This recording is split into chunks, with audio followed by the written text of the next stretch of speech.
Hey, this is Mark Marshall, MTC Media, with your Virginia Memphis wrap up. The Cavaliers fall to Memphis 64-62, which was a game really of two halves. I felt like in the first half, Virginia had everything they wanted as far as pace and how the tenor of how the game was being played. And in the second half, I mean, Memphis really started ratcheting up the pressure. They kind of got it to that faster, more physical, kind of chaotic, in a way type of style, um, which certainly helped them with the win in that second half. So this was the first time Virginia had worn the orange jersey since 2010, which it was in a loss to Duke.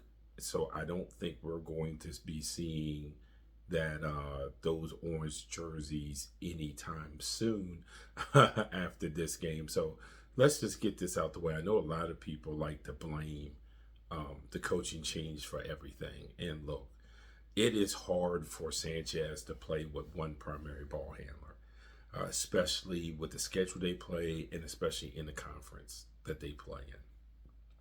You have one primary ball handler and you don't have an extremely experienced big or set of bigs. It's hard to win games. I know everyone thinks that they can coach. I know everyone thinks that they know basketball, but you don't. And what Sanchez is being asked to do is difficult. Keep that in mind.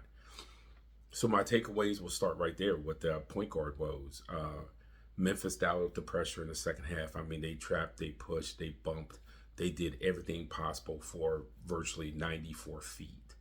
And Virginia at times had a hard time to deal with it. It's the reason why they had 7 turnovers in the second half after only having like 4 in the first half. Frankly, and I know part of it was that Memphis struggled shooting in the first half, but Penny, I mean, Memphis, had they been able to do that for an extended period of time, this game wouldn't have come down to what it came down to. But again, they really weren't making shots in the first half, so they couldn't get into it. They started making shots in the second half.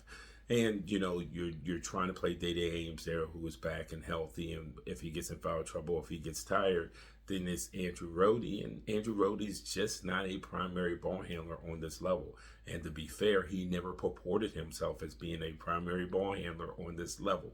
It's just one of those things that have happened with Virginia's roster, where they only have one primary ball handler, and like I said, it's hard. And I'm going to tell you right now, they're not the only team in college basketball that only has one primary ball handler. There's one here in the DMV that has one primary ball handler also, and that primary ball handler is hurt. So it's tough. And you would think, in the portal era, that there's no way you can end up without a primary ball handler or multiple primary ball handlers. To which I'll say, getting primary ball handlers is hard, and that a lot of that is based on how the game is being played below um, college. You're not coming up with guys who are used to being orchestrators. I will say on the higher level, there are some primary ball handlers. As you start getting out of the higher level, you see more of what I would deem combo guards than primary ball handlers. So it's not as easy to get them as possible, but certainly that was an issue in the second half with Virginia. Sanchez went to a new starting lineup. Jacob Kofi started in place of Blake Buchanan. Unfortunately for Kofi, he got in foul trouble early, and that really took away from what he could do over a span of 40 minutes. He only had 6 points, 4 rebounds in 14 minutes. He had 4 fouls, got the fourth one with over 19 minutes left in the second half. And he did struggle with Memphis's physicality, Memphis's quickness, and Memphis's athleticism.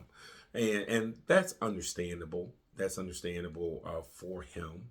He's a freshman, guys.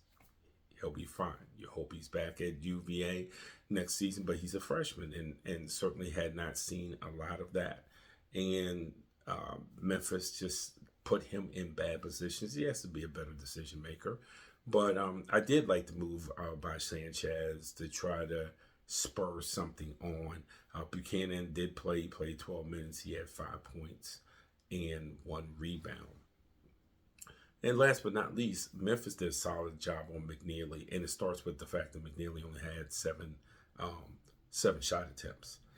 He made 2 of them. He finished the day with 5 points, 5 assists. I thought Penny did a terrific job at making McNeely a facilitator.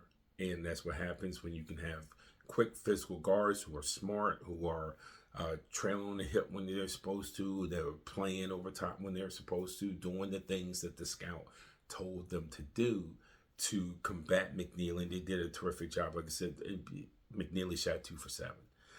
Was a facilitator. And then you use the fact that McNeely is very smart. You use that against them in a sense of, McNeely is not the type to make a bad play.